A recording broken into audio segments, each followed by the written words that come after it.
Good morning twelfth class. आज हम लोग नया चैप्टर स्टार्ट करें, चैप्टर नंबर 14। चैप्टर का नाम है न्यूट्रिशन इन अडल्टहुड या वयस्क अवस्था में पोषण।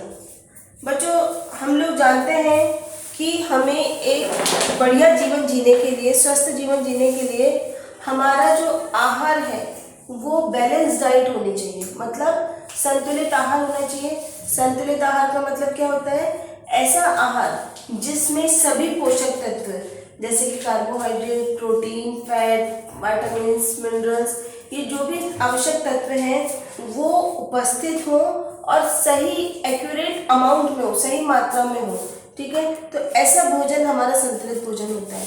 संतुलित भोजन करने से हमें हमारे शरीर को क्रियाशीलता मिलती है, उसमें किसी भी प्रकार का कोई रोग नहीं होता और वो प्रॉपर तरीके से अपनी वृद्धि और विकास में लगा रहता है। बच्चों, किशोरावस्था जैसे ही खत्म होती है, जैसे समाप्त होती है और उसी समय हमारी वयस्क अवस्था स्टार्ट हो जाती है।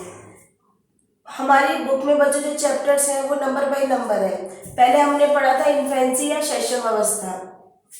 शैशव अवस्था के बाद में हमने पढ़ा था चाइल्डहुड। चाइल्डहुड माने था बचपन, बचपन वाला कि बाल्यावस्था।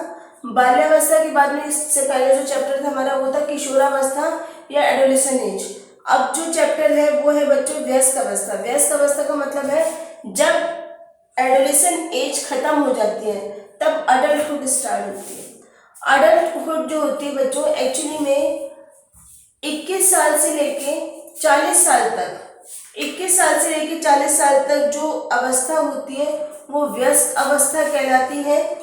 लेकिन 40 साल से लेके 60 साल तक की जो एज होती है उसको हम लोग प्रौढ़ावस्था भी कहते हैं। वयस्क अवस्था और प्रौढ़ावस्था को मिला करके हमारा वयस्क अवस्था बनती है। ठीक है, ध्यान रखना, वयस्क अवस्था खुद दो भागों में बटी हुई है कि एक तो है 21 से 40, 21 से 40 जो एज होती है उसको हम लोग युवावस्था कहते हैं। 40 से 60 साल की जो एज होती है उसको हम वयस्क अवस्था, प्रौढ़ावस्था कहते हैं। युवावस्था और प्रौढ़ावस्था को मिलाकर के वयस्क अवस्था बनती है। इट मीन्स बच्चों क्या होता है कि जब हम 21 साल से लेकर जो 40 साल तक की जो एज होती है उसमें हमारा मतलब डेवलपमेंट जो होता है बॉडी का वो बहुत कम होता है। ठीक है, वयस्क अवस्था में कोई नया विकास नहीं होता, कोई शारीरिक परिवर्तन नहीं होते। एक्चुअली में हम जहाँ पर होते हैं, जितनी लंबाई बढ़नी होती है सब किशोरावस्था में हो चुका होता है। इस समय बच्चों हमारे क्या होता है, हम लोग अपना विवाह वगैरह संपन्न करते हैं इस समय, और आपको जो भी काम करना है, जो भी आपको अपना काम धंधा जो भी करना है उसमें हम लोग सेट होना चाहते हैं। तो 21 साल से लेकर 40 साल तक की जो अवस्था है उसमें इंसान अपने आप को सेट कर लेता है कि उसको किस तरह का जॉब करना है, कितनी नौकरी छोड़नी क्या है। लेकिन 40 के जाते आते वो लगभग रुक जाता है कि उसको जो काम करना है उसको समझ में आ जाता है कि हाँ मुझे इस प्रोफेशन में जाना है, मुझे ये सूट कर रहा है। ठीक है, और तो बच्चों हम एक्चुअली में खाना क्यों खाते हैं? हम जीने के लिए, जीवित रहने के लिए खाना खाते हैं। खाना खाने के लिए हम लोग जिंदा नहीं है कि हमें खाना खिलाओ और हम इसलिए जिंदा है, ऐसा नहीं है। अगर आपकी डाइट में प्रॉपर न्यूट्रिशन मिल रहा है आपको तो आपकी बॉडी ग्रोथ, बॉडी सही रेस्पॉन्स करेगी। जैसे कि बच्चों आप लोगों को मैंने कई बार समझाया कि एडोलेसेंट एज में जो आप लोग खान पान जो आपका रहता है वो लाइफ लॉन्ग तक चलता है, उसमें किसी भी तरह की कमी रह जाती है तो वो सारा असर हमारे को आगे तक दिखता है। इसी तरह बच्चों जब हम युवावस्था में हमारा जब खान पान अच्छा रहता है, प्रॉपर रहता है, तो वयस्क अवस्था में भी हम स्वस्थ बने रहते हैं। कई बार आप देखना कि आप लोग बच्चों वयस्क अवस्था का मीन्स होता है कि आपके मदर फादर जिस एज में चल रहे हैं, 40 साल से लेकर 60 साल तक की जो एज होती है वो वयस्क अवस्था या प्रौढ़ावस्था में आती है। तो बच्चों इस समय क्या होता है कि कई जो होते हैं वो बहुत ज़्यादा एक्टिव रहते हैं, उनको किसी तरह की कोई प्रॉब्लम नहीं होती। लेकिन कई लोग जो होते हैं वो समय से पहले ही बूढ़े हो जाते हैं तो उनको कई तरह की प्रॉब्लम आती है। तो बच्चों सारा का सारा सब कुछ डाइट पर डिपेंड करता है।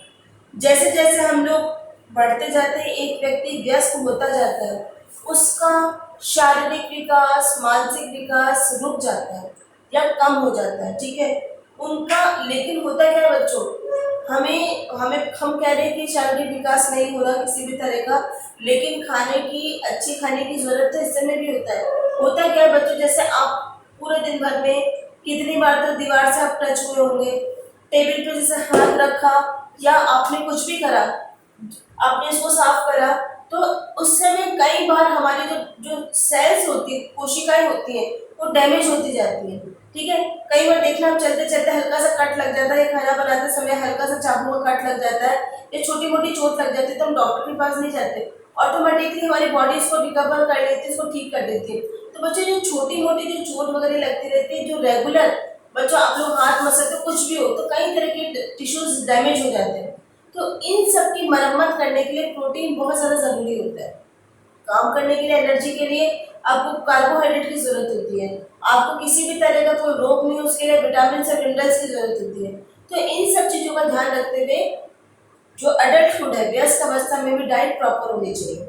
बच्चों एक बात का और ध्यान रखना चाहिए कि हम जब भी व्यस्त अवस्था में आहार आयोजन करते हैं, तो हम क्रियाशीलता के आधार पर, मतलब उनकी वर्किंग कैपेसिटी के अकॉर्डिंग हम किशोर को वयस्क को 3 भागों में बांटते हैं। पहला है बच्चों अधिक क्रियाशील। अधिक क्रियाशील व्यक्ति कौन सा होता है? ऐसा व्यक्ति जो मजदूर हो, किसान हो, बोझा ढोने वाला हो, या फिर पत्थर तोड़ने वाला हो, ऐसा व्यक्ति जो बहुत ज्यादा शारीरिक श्रम करता है, उसको हम अधिक क्रियाशील व्यक्ति कहते हैं। अधिक क्रियाशील व्यक्ति को खाने की ज्यादा जरूरत होती है बच्चों। हमारा भारत देश ऐसा है जो जितना ज्यादा अधिक क्रियाशील होता है, अधिक काम करता है, वो उतना ही गरीब होता है।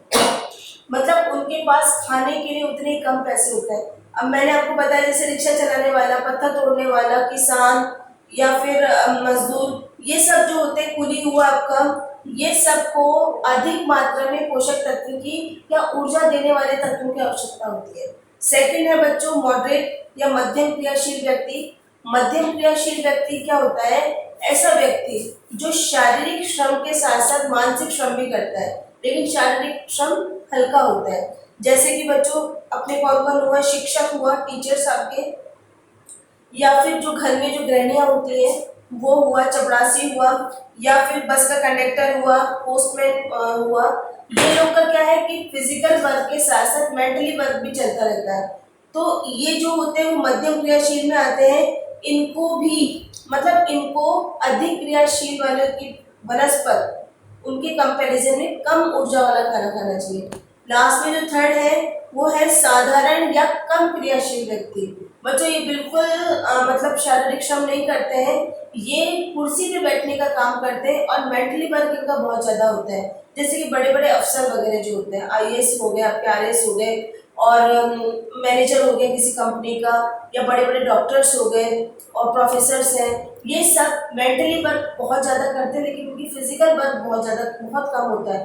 तो ऐसे व्यक्ति पूरे दिन पर काम तो करते हैं, लेकिन इनको कम एनर्जी वाला, कम ऊर्जा वाला फूड की जरूरत होती है। तो बच्चों आज की क्लास में हम लोग इतना ही पढ़ेंगे।